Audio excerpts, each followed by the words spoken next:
E esse tema maroto aí que a FGV cobrou na Alema. Gostaram do tema? Eu particularmente gostei bastante.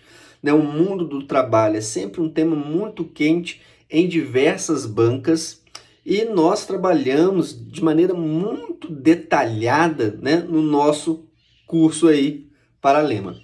A banca colocou lá um texto motivador do Nietzsche, e aí quando eu bati o olho assim, caramba, lá vem a FGV, a lá FCC, né? Porque foi um tema bem abstrato, com um olhar mais filosófico, a partir do filósofo Nietzsche.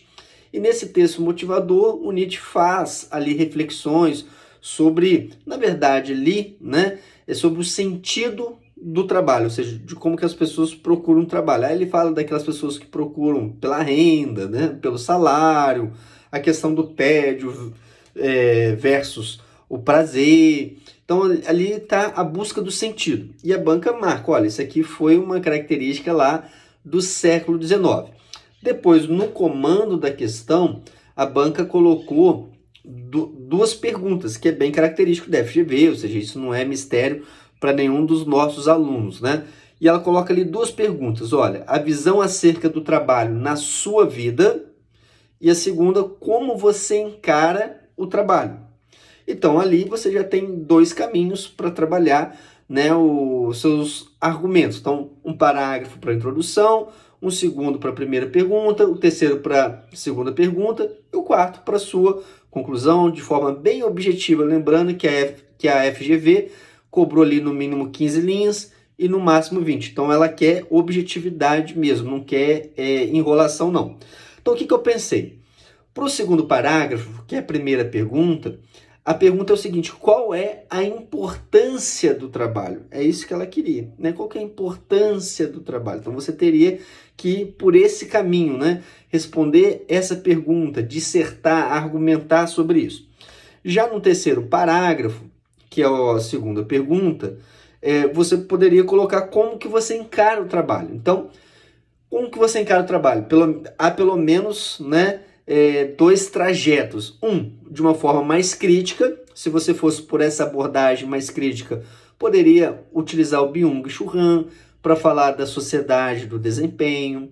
Poderia utilizar o ócio criativo do Domênico De Masi, reflexões do Karl Marx, exemplos, lembrando que a FGV gosta bastante de exemplos do cotidiano, né, de exemplos concretos.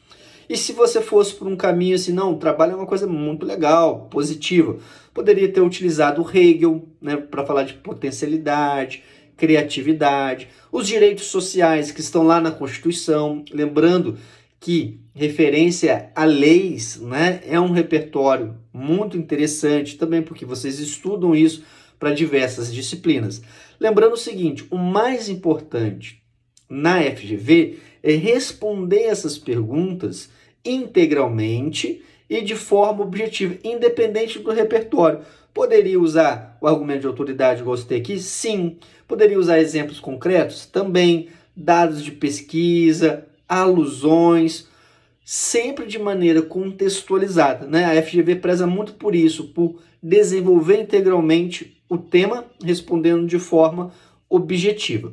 Uma dúvida que surgiu, muitos alunos mesmo me enviaram ontem, né, no Instagram, no Telegram, é se poderia ter utilizado uma linguagem pessoal, uma vez o comando da FGV. Bem, nós sempre vamos ensinar a técnica correta, que é a linguagem impessoal.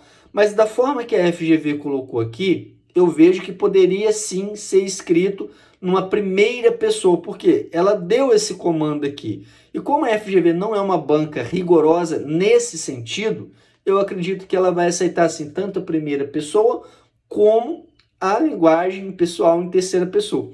Um outro detalhe, muitas bancas hoje já aceitam, né, o que a gente chama, né, de pronome majestático, né? Vivemos, ou seja, terceira pessoa, primeira pessoa do plural. Muitas bancas aceitam isso, não descontam. FCC não desconta, Sebrasp não desconta, FGV não desconta, VUNESP não desconta, pelo menos eu nunca vi realizar esse desconto. Uma outra coisa que eu chamo a atenção é que nós também temos aí o serviço de recursos. tá? Depois quem precisar, tomara que não precise, mas se alguém precisar, pode nos procurar, é um serviço muito profissional, muito técnico mesmo.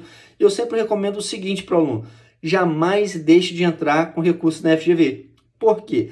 A FGV analisa mesmo e ela defere em muitos, tá? Então, se você não quiser contratar o nosso serviço, sei lá, contrata de outro profissional, faça você mesmo, mas não deixe de entrar com recurso nessa fase, porque é muito importante. E se precisar, né, se quiser que a nossa equipe faça um serviço bem técnico, pode também nos procurar na época.